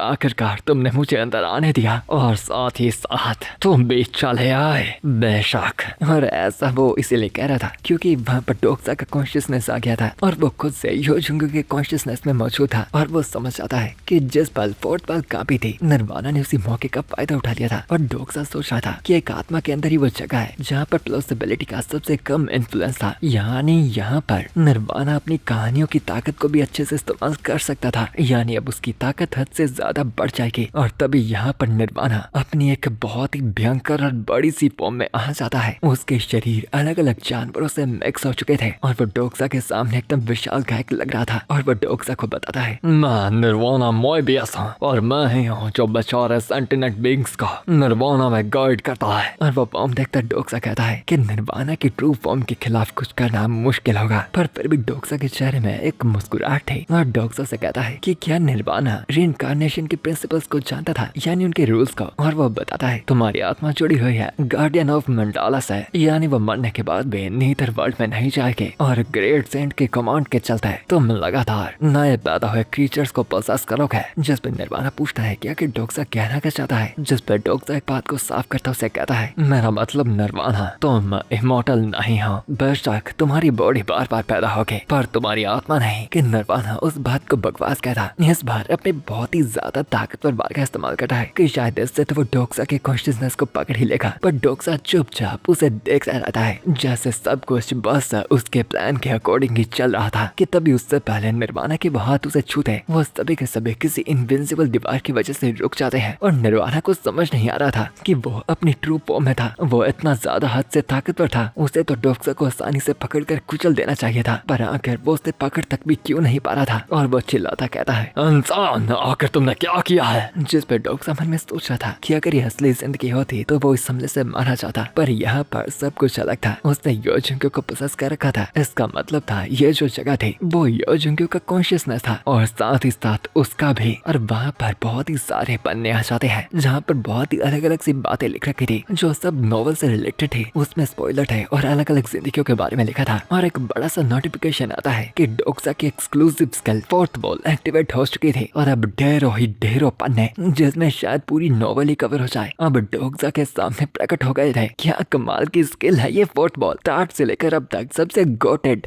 और फोर्थ वॉल के एक्टिवेट होने के बाद डोक्सा अपने सामने पन्नों को देखता कहता है कि वो फोर्थ वॉल को खुद से देख रहा था इन अजीब से कागज के टुकड़ों में मौजूद। और निर्वाणा के वो हमले उस वॉल के खिलाफ कुछ कर तक भी नहीं पा रहे थे, इसलिए वो गुस्से में चिल्लाता है, आखिर तुमने क्या किया है, उस दीवार को खोलो, आखिर ये क्या है। और तभी उसके सामने कुछ शब्द आने लगते हैं कि अगर ये दुनिया का एग्जिस्टेंस ही था जो एक व्यक्ति को रीइंकार्नेट होने के लिए अलाउ कर पाता था तो तुम्हें बस इस दुनिया को ही मिटा देना चाहिए। जिन शब्दों से निर्वाणा एकदम घबरा जाता है और कहने लगता है कि क्या ये। और तभी कुछ शब्द आने लगते हैं जो शायद निर्वाणा के ही थॉट्स थे, जिनमें लिखा था कि योजुंग मुझे इस दुनिया के एज तक ले जा सकता है। और ये देखकर निर्वाणा चिल्लाता कहता है, आखिर तुम इस चीज के बारे में कैसे जानते हो। कि तभी डोक्सा उन पन्नों के पीछे से कहता है कि निर्वाणा को इस दुनिया के एज में जाने की जरूरत नहीं है क्योंकि यहाँ पर निर्वाणा मारा जाएगा। और वो बहुत सारे पन्ने जो कि स्पॉइलर्स वगैरह से रिलेटेड है वो साफ दिख रहे थे। और तभी तभी निर्वाणा के सामने कुछ और शब्द प्रकट होते हैं कि लगातार भटकने के बाद रीइंकार्नेशन निर्वाणा को अपनी एक और लोती जिंदगी मिली। वो पहली बार अपनी असली मौत के सामने खड़ा था और उसे लगा था कि मरना सच में ऐसा लगता है। पर उसी पलों में निर्वाणा ने रियलाइज किया था कि वो पल जिसका वो कब से इंतजार कर रहा था, ये पल वही थे। तो फिर आखिर क्यों इतना सब्र करने के बाद भी आखिर उसे अब डर क्यों लग रहा था कि वो फिर बचेगा नहीं और नष्ट हो जाएगा। और तभी निर्वाणा भी यहाँ पर मरने से डरने लगता है और नाना कहता कुछ चिल्लाने तो लगता है। पर तभी आगे फोर्थ पर कंटिन्यू करती है कि बिना कोई चेहरे के निर्वाणा चीख तक भी ना सका। उसके तरस खाने वाली हालातों में उसका शरीर और हाथ तक भी मिटने लगे। और एक्चुअली में हमें आइडिया लगता है कि फोर्थ वॉल एक्चुअली में हमें निर्वाणा की करंट फीलिंग जाहिर कर रही थी और साथ ही उसके मन के ख्याल भी पढ़कर बता रही थी। और फोर्थ वॉल बताती है जो निर्वाणा कह रहा था कि तुम्हारी माँ का राज मैं जानता हूँ, प्लीज मुझे बचा लो अगर तुम मुझे बचाओगे। और फिर निकम्मेपन से स्ट्रगल करता हुआ निर्वाणा उन शब्दों को रिपीट करता गया जिनसे वो बहुत ही ज्यादा नफरत करता था कि वो यहाँ पर मरना नहीं चाहता। और अंदर ही अंदर वो चीख तो काफी रहा था पर उसकी आवाज गूंजने लायक नहीं थी। उन शब्दों को सिर्फ फोर्थ वॉल द्वारा पढ़ा ही जा सकता था जो कि उसे निगल रही थी। और तभी वहाँ पर बहुत ही ज्यादा तेज रोशनी चमकती है और फिर अगले पल डोक्सा के सामने एक नोटिफिकेशन आता है कि फोर्थ वॉल ने कैरेक्टर निर्वाणा मोबियस को निगल लिया था। और डोक्सा भी सोचता है कि फोर्थ वॉल का ये रिएक्शन थोड़ा अलग था उससे जब उसने थिएटर डांजन के बॉस को मारा था। और नोटिफिकेशन आता है कि फोर्थ वॉल मुस्कुरा रही थी क्योंकि वो सेटिस्फाई थे और फोर्थ वॉल डोक्सा की तरफ डिजायर से देख रही थी। और तभी वो जगह और पन्ने टेढ़े मेढ़े से होने लगते हैं। जो देखता हुआ डोक्सा कह रहा था मैं नहीं जानता कि आखिर फोर्थ वॉल है क्या। ये अच्छी बात तो है कि उसने निर्वाणा को मार दिया है पर अगला।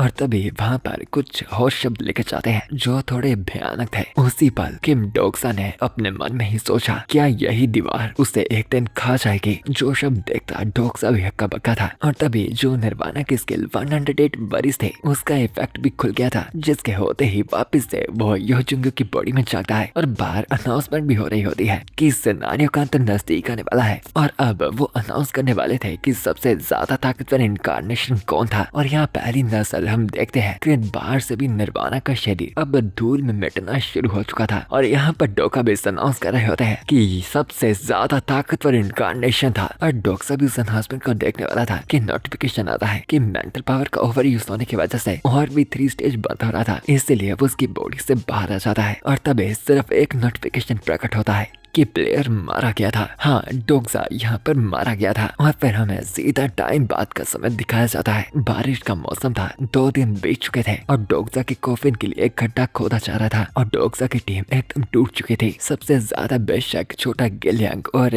यूसियंग रो रही थी और बाकी टीम भी एकदम टूट चुकी थी क्योंकि डोक्सा का फ्यूनरल शुरू हो चुका था। और लीज ये भी रोती हुई जंगीमन को पकड़ती बताती है कि क्या डोक्सा सच में मारा गया था और ये चीज पहले भी तो हुई थी तो इस बार भी तो वो वापस आ सकता है। और आखिर उसका मास्टर ऐसे टाइम पर कहाँ गया, क्या पता उसका मास्टर उसे बचा पाए। और मास्टर के साथ सियोल्वा कहाँ गई। और बच्चे तो रोकर उसे उठने के लिए कह ही रहे थे कि लीज ये भी गुस्से से डोक्सा घुटने को कह रही थी। पर मिंजीवनाती बताती है कि डोक्सा सियोल में सबसे ज्यादा ताकतवर था और उसके साथ साथ ही उन्हें एक नए सिनेरियो का नोटिफिकेशन भी आ जाता है। पर यहाँ पर डोक्सा के कॉफिन को बंद किया जाता है क्योंकि अब डोक्सा की टीम को रहना था एक ऐसी दुनिया में जो किम डोक्सा के बगैर थी। क्या लगता है आपको, क्या ये लोग टिक भी सकते हैं किम डोक्सा के बगैर? खैर ये एपिसोड यहीं पर एंड करते हैं और अगली है काफी इंटरेस्टिंग होने वाली है जो कि मैंने आधी बना भी ली है। तो 2 या फिर 3 दिन बाद मिलते हैं। हाँ जानता हूँ बहुत बार बोलता हूँ बट स्टिल इस बार पक्का। तो कमेंट्स का गोल रखते हैं 150 कमेंट्स का और अब कमेंट्स में बात कर सकते हैं चैप्टर के रिलेटेड और या फिर स्टोरी के रिलेटेड जिससे कमेंट्स पढ़ने में मजा आता है। तो for now bye good bye, sayonara,